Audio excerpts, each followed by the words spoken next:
3h11. O Brasil é um país que se utiliza muito do transporte rodoviário para entregas de produtos, né? Então, quando o diesel sobe, tudo sobe junto.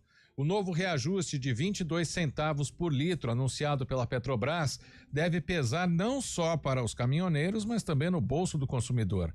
Isso porque o frete deve subir até 2,5% e pode refletir no mercado, principalmente no preço dos alimentos. Nós vamos conversar agora com Pedro de Miranda Costa, coordenador do Observatório PUC Campinas. Pedro, boa tarde, obrigado por nos atender aqui no estúdio CBN. Boa tarde, Marco. Boa tarde, Tayla. Boa tarde, ouvintes. Prazer tê-lo mais uma vez aqui com a gente. É uma reação em cadeia, né? Tudo depende do preço do óleo diesel. Como você disse na introdução, né? É um combustível do qual a gente depende, né? Muito. Eu falo para os meus alunos que dificilmente a gente encontra alguma coisa que a gente consuma que não depende, né, direto ou indiretamente de combustível, né? Seja para produzir, seja para transportar. Então, realmente, o impacto no preço dos combustíveis repercute para outros produtos. Agora, professor, obrigatoriamente, quando sobe o frete, o preço dos alimentos sobe na sequência ou esse aumento ainda pode ser segurado de alguma forma pelas grandes empresas antes de ser repassado para o consumidor, né? Como é que funciona essa relação aí entre o frete e o preço dos alimentos? E tem uma coisa anterior ainda, que é o impacto do combustível repercutir no próprio frete, né? Que Sim. Também não é automático, mas também alguns contratos são pré-vigentes, então na renovação do contrato é que esse aumento vai ser incorporado, mas outros já são incorporados mais automaticamente. Em relação ao custo do transporte repercutir no preço dos produtos e dos alimentos, aí vai depender da margem que o produtor tem, que o varejista tem, né? E da movimentação de mercado, mas isso, assim, a gente está discutindo a intensidade disso, mas isso acaba acontecendo, né? Pode demorar um pouco, pode haver uma postergação, mas isso acaba acontecendo. O frete, o diesel, né, no caso, significa mais de 1/3 do custo operacional do frete, é isso? Cerca de 35% do custo do frete é de combustível, né? É compreensível, né, que ele responda por uma porcentagem grande.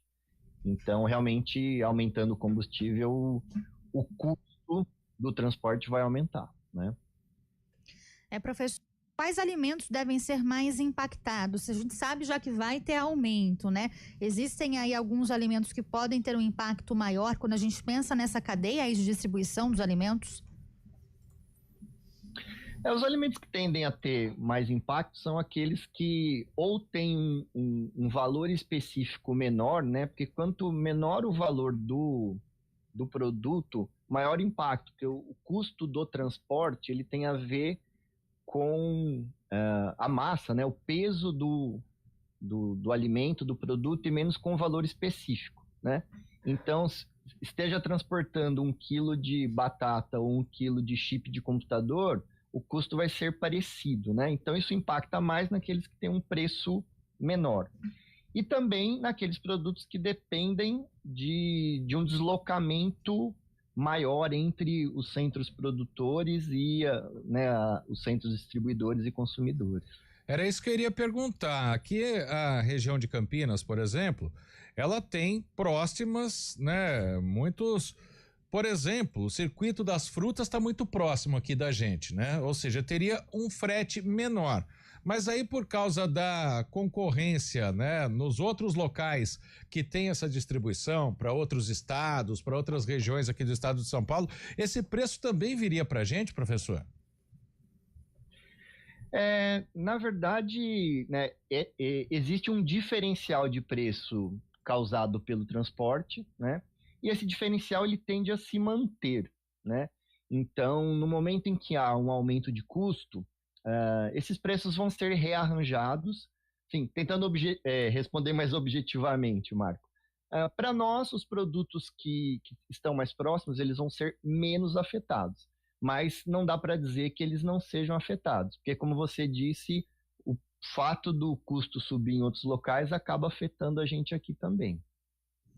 Professor, a gente tem visto alguns produtos com um aumento já mais expressivo, alguns alimentos, né, especificamente, com um aumento mais expressivo. É o caso do arroz, que teve um aumento aí de preço de cerca de 20%. Isso é um reflexo já do aumento do diesel já anteriormente, ou tem outros fatores no caso do arroz, né, especificamente?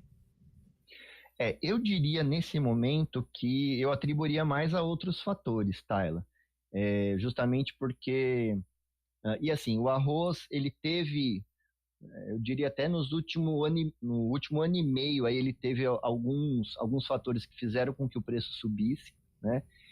E assim, a rigor a gente ainda não sentiu o impacto do aumento do combustível nos produtos. Então eu diria que esse aumento ainda não é por isso. Não sei até que ponto isso é uma boa ou uma má notícia, Sim. né? Mas acho que esse aumento ainda vai vir. Agora, quanto tempo, né, professor, a gente deve levar já para sentir esse aumento especificamente do diesel, né, impactando nos alimentos, né? Isso pode chegar já no próximo mês, ainda em fevereiro, ou é difícil a gente estimar isso? Eu acho que ele vai começar a ser sentido aí a partir dessa verificação dos preços em fevereiro, né? Os órgãos de divulgação de preços estão divulgando as variações apuradas em janeiro. Acho que a gente vai perceber isso nos índices de fevereiro, né? Por sinal, o IBGE divulgou hoje, né, o IPCA, que é um índice geral de preços. Houve uma aceleração da inflação, mas menor do que aquela esperada e menor do que aquela em janeiro de 24. Isso acaba sendo uma boa notícia, né? Alguns grupos tiveram um recuo, então talvez a gente tenha alguma compensação em relação a esse aumento dos combustíveis. Isso é uma boa notícia. Mas assim, eu acho que durante todo esse ano a gente vai ter que lidar com essa questão da inflação e da inflação de alimentos, né? E que estamos falando de combustível, mas que não depende somente dos combustíveis, depende também de outros fatores, e a gente vai ter que estar atento e acompanhando todos esses fatores.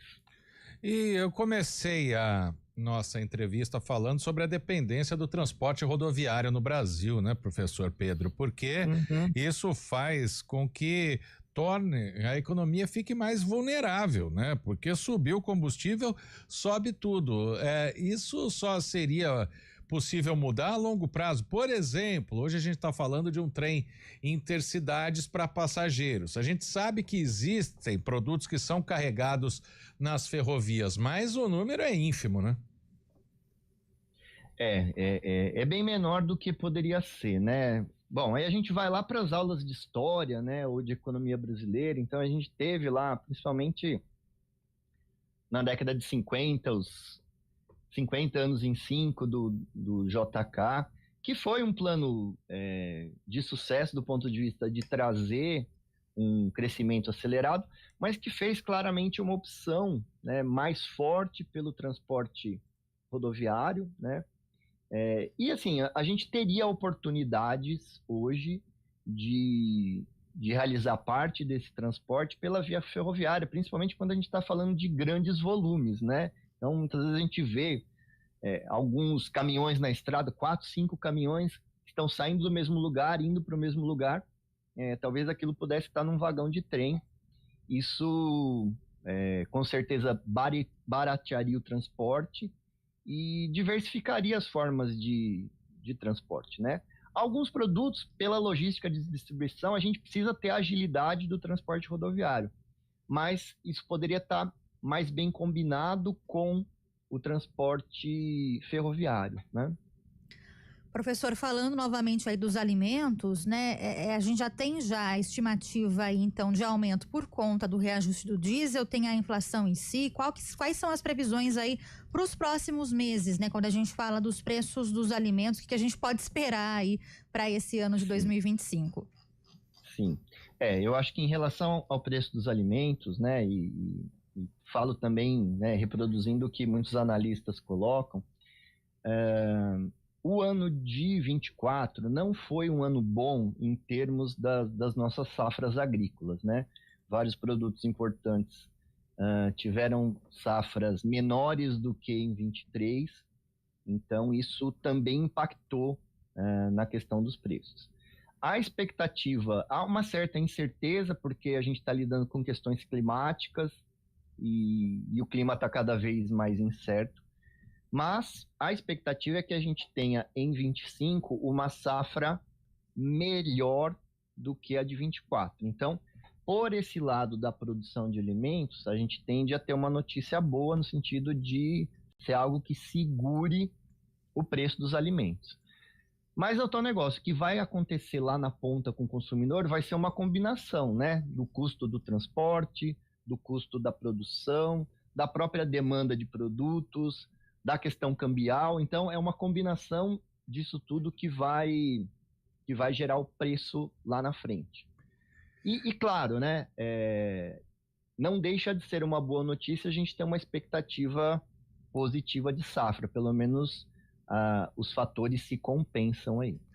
Quem sabe, né? A gente vai acompanhando essa evolução aí nos preços dos produtos e dos combustíveis também. Pedro de Miranda Costa, economista, coordenador do Observatório da PUC Campinas. Muito obrigado pela entrevista mais uma vez, professor. Um abraço. Prazer foi meu. Nós do Observatório PUC Campinas estamos sempre à disposição da CBN e dos seus ouvintes.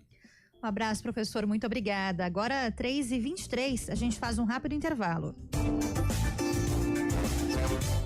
Estúdio CBN.